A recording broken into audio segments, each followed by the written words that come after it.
श्री गणेशाय नमः. अवधूत चिंतन. श्री गुरुदेव दत्त. श्री स्वामी समर्थ. जय जय स्वामी समर्थ. प्रिय स्वामी भक्तांनो, तुमचे या संदेशात स्वागत आहे. आज देव तुम्हाला म्हणत आहे, अभिनंदन, तुमची प्रतीक्षा संपली आहे. तुम्ही खूप संघर्ष केले आहेत. आता मात्र ते सर्व काही संघर्ष संपवण्यात येत आहे. देवांचा आशीर्वाद तुम्ही प्राप्त करत आहात. या व्हिडिओला शेवटपर्यंत ऐकून घ्या. यात तुमच्या कर्माचे फळ तुमच्या आशीर्वादासह तुम्हाला प्राप्त होतील. तेव्हा देवाची कृपा पात्र तुम्ही बाळ आहात. म्हणूनच हा संदेश तुमच्यापर्यंत पाठवण्यात आला आहे. ही दैवी योजना आहे. म्हणून जर तुम्ही चुकून किंवा खूप काही मनाने हा संदेश उघडला आहे तर अगदी शेवटपर्यंत हा संदेश ऐका. त्यातील आशीर्वाद प्राप्त होऊन तुमच्या समस्यांचे निराकरण केल्या जाईल. तुमच्या इच्छा पूर्ण केल्या जातील. स्वामी माऊली तुम्हाला सुखाने भरून देवोत, आनंदाने भरून देवोत. देव म्हणतात, बाळा, तू केलेल्या सर्व काही संघर्षाचे फळ मिळेल. म्हणूनच हा संदेश मी तुझ्यापर्यंत पाठवला आहे. हा ऐकायला आता उशीर करू नकोस. चुकूनही दुर्लक्ष करू नकोस. मी तुला पुढील काही मिनिटे जे काही महत्त्वपूर्ण सांगत आहे त्याकडे लक्ष पुरव. देव म्हणतात, बाळा, तू तुझ्या मुलाबाळांसकट माझ्याकडे ये. तू जो काही संकल्प केला आहेस तो आता पूर्णत्वास जाण्याच्या स्थितीत आहे. देवाचे आशीर्वाद तुमच्या दिशेने येत आहेत.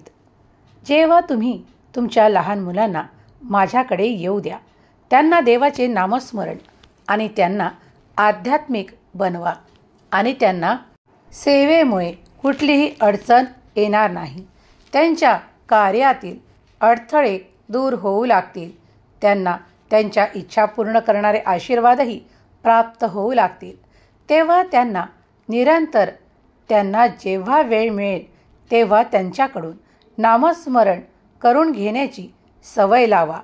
कारण त्यामुळे त्यांच्यासाठी तेही द्वार उघडेल जिथून दैवी आशीर्वाद येतात.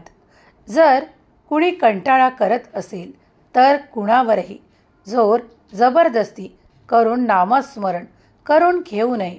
जेव्हा त्याच्या मनात ती भावना निर्माण होते आणि तेव्हा तुम्ही त्याला मार्ग दाखवा, तेव्हा तो नक्की करेल. माझ्या आशीर्वादाने ते धैर्यवान, बलवान आणि सामर्थ्यशाली बनतील. ते घाबरणार नाहीत, कशालाही ते भिणार नाहीत आणि त्यामुळे ते निराशेच्या दूर राहतील आणि निरंतर सकारात्मक ऊर्जा त्यांच्याकडे प्रवाहित होऊ लागेल. दैवी आशीर्वाद त्यांच्याकडे येऊन त्यांना ते धैर्यही प्राप्त होईल, ज्यामुळे कधीही त्यांच्या मनात खूप काही भीती, दडपण राहणार नाही. जर तू आजचा हा संदेश ऐकत आहेस तर मी तुझ्याशीच बोलत आहे. हे आशीर्वाद प्राप्त करून घेण्यासाठी आत्ताच लाईक करा आणि कमेंट्समध्ये होय, मी आशीर्वाद प्राप्त करून घेण्यासाठी तयार आहे असे टाईप करा. देवाला ओळखा. तुमची पवित्रता ही देवाची इच्छा आहे. तुम्ही खूप काही आनंदात असावे. तुम्ही तुमच्या परिवारासह खूप आनंद स्वीकार करावा अशी देव तुम्हाला आज्ञा करतात. तुमच्या कर्मांना सोडून पुढे जाऊ नका. जी काही कर्म तुम्हाला प्राप्त आहेत त्यात अधिक मन रमवा, म्हणजे तुम्ही अधिक इच्छित आणि सन्मान प्राप्त कराल. तुमची मान प्रतिष्ठा वाढणार आहे. तुम्ही जी काही इच्छा देवापुढे व्यक्त केली आहे, आता ते पूर्ण करणारे आशीर्वाद तुमच्या मार्गात येत आहे. तुम्ही जेव्हा देवाकडे प्रार्थना करता तेव्हा विसरून जा की तुम्हाला काही कठीण त्रास होत आहे. हे सर्व काही कठीण निघून जाणार आहे. कारण देव तुमच्याकडे कृपाळू आणि आनंदी दृष्टीने पाहत आहे. म्हणून तुमच्या जीवनातील सर्व काही संकट, त्रास संपून जाणार आहेत. कधी कधी असेही घडते, जे तुम्हाला हवे आहे ते देव देत नाही. तुम्ही खूप काही अट्टहास करू लागता आणि तेच ते परत परत मागू लागता. पण देवाला माहीत आहे की ते तुमच्यासाठी योग्य नाही. म्हणून देव ते तुमच्यापर्यंत येऊ देण्यात खूप काही अडथळे आणतात. ते तुमच्यापर्यंत येत नाही, पण तुम्ही त्यासाठी कासावी सोडणे सोडून द्या, कारण ते तुमच्यासाठी नाही. म्हणूनच देव ते तुमच्यापासून येण्यापासून रोखत आहे. जेव्हा तुम्ही या ब्रह्मांड नायकाजवळ विश्वासाने येता, तेव्हा विश्वास ठेवा की तुमच्या सर्व काही चांगल्यासाठी देव जे काही करत आहेत ते चांगलेच घडणार आहे. तुमच्या दिशेने ते आशीर्वाद, ती विपुलता, ते सुख, ते समृद्धीचे दिवस येणारच आहेत. बस तुम्ही तो अट्टहास सोडून द्यावा. ज्या गोष्टी येत आहेत त्यांचा मनोमन स्वीकार करावा. ते मनाने आणि श्रद्धेने स्वीकार करावे. आशीर्वाद येत आहेत. तुमची कर्ज माफ केली जातील. तुमच्यासाठी असे मार्ग उघडले जातील जिथून तुम्ही कधी ते प्रयत्न करून सोडून दिले होते, पण ते अर्धवट राहिलेले कार्य देखील पूर्णत्वास जाऊन तुम्हाला देवाचा आशीर्वाद प्राप्त होईल. या ब्रह्मांड नायकावर जो कोणी विश्वास करतो त्याला कधीही रिकाम्या हाताने परत जावे लागत नाही. ज्या काही इच्छा करता, अपेक्षा करता, त्या सर्व काही पूर्ण करणारे आशीर्वाद तुमच्या मार्गात येऊ लागतात. तुम्ही फक्त शांत असावे, आपल्या कर्मात अधिक मन रमवावे आणि तुम्हाला जे काही कर्म प्राप्त आहे ते करण्याचा अधिकाधिक प्रयत्न करावा. आयुष्य बदलत असताना देवाला तुम्ही किती वाईट शब्द बोलले आहात तरीही देव तुमच्यावर कायम प्रेम करतो, तुम्हाला मार्गदर्शन करतो, तुमचे रक्षण करतो, तुम्हाला कधीही एकटे सोडत नाही. तुम्ही श्वास असेपर्यंत आणि गेल्यावर सुद्धा तो तुमच्या सोबत राहतो, कारण त्याला तुमची काळजी आहे आणि ती त्याला घेऊ द्या. तुमच्यासाठी काय योग्य काय अयोग्य हे त्याला ठरवू द्या. जर तुम्ही या मताशी सहमत असाल तर आत्ताच होय, स्वामीच्या मताशी, देवाच्या मताशी मी सहमत आहे असे टाईप करा. जर ज्या क्षणाला तुम्हाला खूप प्रयत्न करूनही काही गोष्टी प्राप्त होत नाही, खूप वारंवार अडचणी येतात, तर समजून जा की ती गोष्ट तुमच्यापर्यंत येण्यासाठी योग्य नाही. त्यामुळे देव ती वारंवार रोखण्याचा प्रयत्न करत आहे. म्हणूनच देवाच्या कृपेवर, देवाच्या आशीर्वादावर संपूर्ण विश्वास ठेवा आणि तो दृढ ठेवा की तुमच्या भक्तीत अंतर करू नका.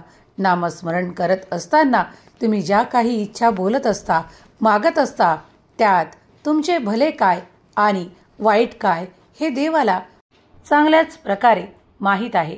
म्हणून देव तुमच्यापर्यंत तेच येऊ देतात जे तुमच्यासाठी सर्वोत्तम आहे, तुमच्या पुढील जीवनासाठी चांगले आहे. म्हणूनच शांत राहा. जे काही तुम्हाला आशीर्वादाच्या रूपात नाते, प्रेम, कार्य किंवा काही संपत्ती किंवा काही एखादी वस्तू प्राप्त झाली असेल तर ती आनंदाने स्वीकार करा.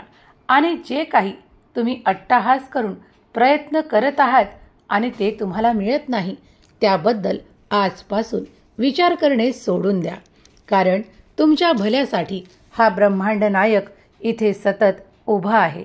तुमचे कल्याण कशात आहे देवाच्या व्यतिरिक्त कुणीही चांगले जाणू शकत नाही.